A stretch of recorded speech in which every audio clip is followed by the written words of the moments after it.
चलतु आज बनैबा सिमेई उपमा। सिमेई को टिके लाइट गोल्डन कलर है पर्यंत भाजी नेबा। सेथिरे किछि पानी देदेबा, गोटे चमच रिफाइन तेल, स्वाद अनुसार लुण पकेबा।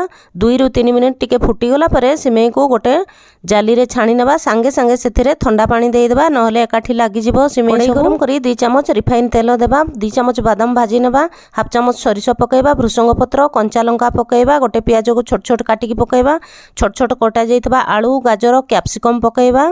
स्वाद अनुसार लुण, हलदी गुंड, लंका गुंड पकई परिबा 50% कुक होला पर्यंत भाजी नेबा।